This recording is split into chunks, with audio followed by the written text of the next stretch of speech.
It was one of those bitterly cold mornings in Illinois, January 31st, 1996. The kind of winter day when the air cuts through your skin, and even silence feels heavy. In the quiet suburban town of Bolingbrook, 13-year-old Rachel Marie Mellon Skemp decided to stay home from school. She wasn't feeling well, a sore throat, nothing serious, so her mother, Amy Mellon, went off to work, leaving Rachel at home with her stepfather, Vince Mellon. Rachel was bright, kind, and full of life. She loved animals, music, and writing in her diary. Her friends described her as polite and mature for her age, the kind of girl who smiled even when she didn't feel great inside. But beneath that gentle smile, something in her world wasn't as peaceful as it seemed.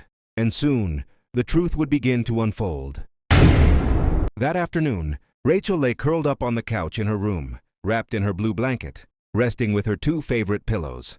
According to Vince, around 2:30 p.m., he decided to take the family's German Shepherd, Duke, for a walk.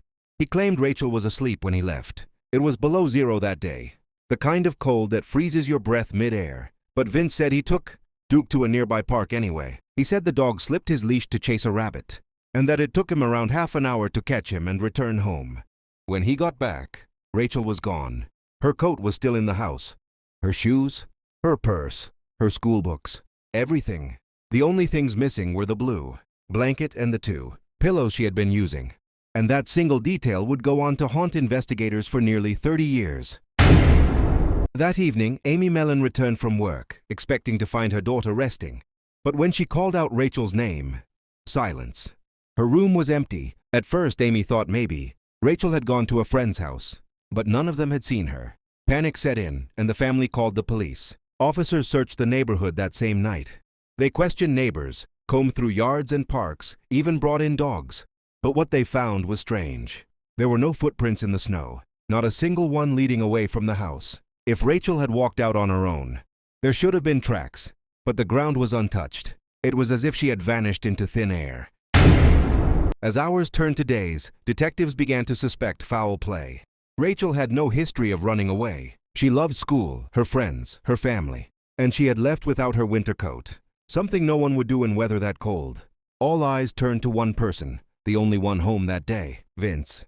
He repeated his story over and over. He walked the dog, came back, and she was gone. But the more police listened, the less it made sense. Why take the dog for a long walk in sub-zero weather?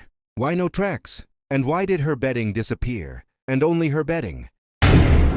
During their search, police found Rachel's diary. And inside was a chilling entry written months before she vanished. She wrote that her stepfather, Vince, had touched her inappropriately and kissed her. She hadn't told her mother. She wrote that she was afraid it would mess things up. That single piece of writing changed everything. Detectives confronted Vince, but he denied it. He said Rachel was confused, that she made it up. But investigators couldn't ignore the pattern. A 13-year-old girl, home alone with a man she'd accused in her diary, and now she was gone. Hundreds of volunteers joined police in the search. They combed the parks, rivers, and forests around Bolingbrook. Flyers covered streetlights and stores. Rachel's face was everywhere. But there were no leads, no sightings, no trace. The trail went cold, faster than anyone could have imagined. Time passed, but Rachel's family never gave up.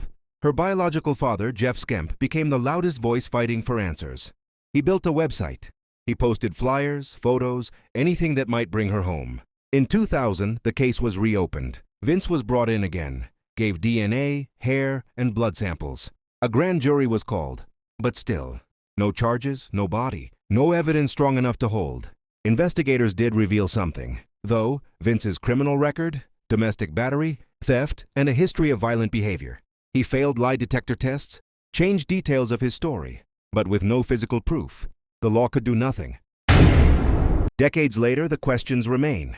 Did Vince harm Rachel and use her blanket and pillows to hide her body? Did she somehow leave, only to meet danger elsewhere? Or was there someone else? Someone the world never saw. Each theory feels thin, but one thing remains clear. Rachel didn't just walk away. Nearly 30 years have passed. Rachel's body has never been found. Her father still posts online, reminding the world. Rachel would be 43 this year. Please don't forget her. Her case remains open with the Bolingbrook Police Department and listed under name use. 2018. No arrests, no confessions, just silence and a hole that time can't fill. Rachel's story isn't just about a missing child. It's about how secrets and fear can bury the truth, and how silence can last longer than a lifetime. A 13-year-old girl disappeared from her home, in broad daylight, in a quiet neighborhood, and nearly 30 years later, she's still missing. If you believe stories like Rachel's deserve to be heard and remembered, hit subscribe and help keep these cold cases from fading into silence.